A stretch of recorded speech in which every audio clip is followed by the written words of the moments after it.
रहती हूँ भागलपुर के एक छोटे से गांव में।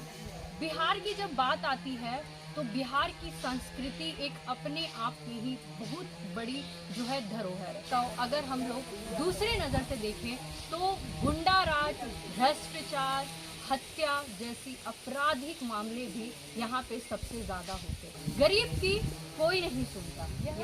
जो घर आप मेरे पीछे देख रहे हैं, इसी घर का इकलौता चिराग को 2 साल पहले अपराधियों ने पत्थर से कुचलकर मार दिया और अभी तक है जो इस परिवार के लोगों को न्याय नहीं मिला। कहाँ से मिलेगा न्याय? क्योंकि यह परिवार जो है किसी सत्ताधारी के परिवार से नहीं आता है। यह जो परिवार है किसी प्रशासन के परिवार से नहीं आता है। इसलिए इस परिवार को न्याय मिलने में कितनी देरी हो रही है। आइए हम इस परिवार के लोगों से बातचीत करें। आप देख सकते हैं किसी के घर का चिराग चले जाना कितनी बड़ी जो बात होती है। या दो है, किसी माँ बाप के सामने अगर उसका बच्चा चले जाए तो ये किसी भी माँ बाप के लिए सबसे बड़ी सजा होती है। इनकी माँ को आप देख सकते हैं कि किस स्थिति में है। 2 साल हो गए इनके बेटे की हत्या हुई और अभी तक इन्हें न्याय नहीं मिला। 50,000 लगे तब किया है, तब करेंगे ना तो नहीं करेंगे। थाना वाला 50,000 मांगता है। हाँ। हुआ था कैसे उनकी हत्या हुई, कुछ पता है? थोड़ा बताइए हमें, कैसे मारा गया था?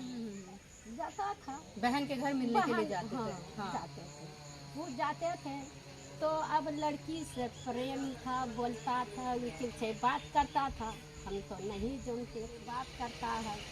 फिर हम लड़का को कहे कि देखिए बेटा, आपका चलते हम बर्बाद हो जाएंगे बेटा, छोड़ दीजिए बेटा, ऐसा तो नहीं कीजिए बेटा, छोड़ दीजिए।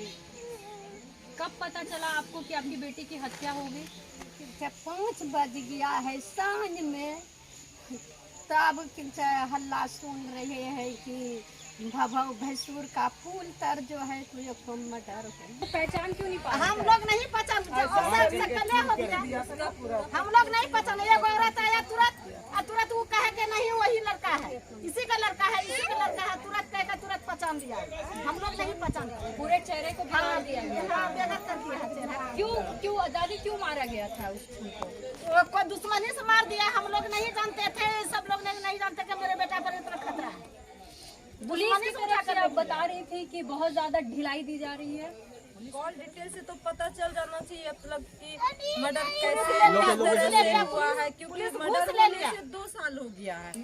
गरीब आदमी घूस नहीं दिया पर कुछ नहीं, लेकिन ये कंफर्म है कि विष्णु का जो मर्डर हुआ है वो सतघरा प्रेम प्रसंग लड़की गुंजा के कारण ही हुआ है। क्योंकि उस 2 दिन या 4 दिन या 15 दिन पहले लगभग वो फोन करके धमकी दिया था। कौन धमकी दिया था फोन करके? लड़की का भाई छोटू। हत्या हुई थी तो पोस्टमार्टम रिपोर्ट आई हुई थी।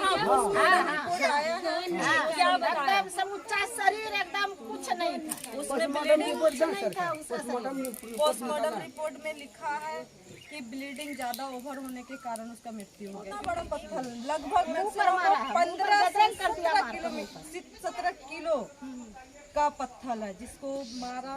वो पत्थर लेके गया, मोबाइल उसके बगल में था, वो मोबाइल लेकर के तो पोस्टमार्टम में बस ये आया है कि खून बहा है, वो पत्थर से कुचला गया, वो नहीं लिखा गया।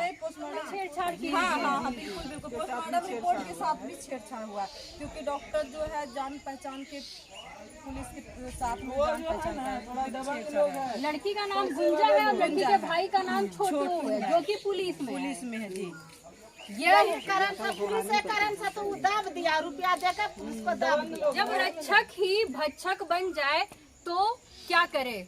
हम जो होता है पुलिस पे जब भी किसी भी तरीके की हम अपने आसपास खतरा महसूस करते हैं तो सबसे पहले हम पुलिस हमारे ध्यान में ही आता है कि 100 नंबर डायल किया जाए, पुलिस आ जाए।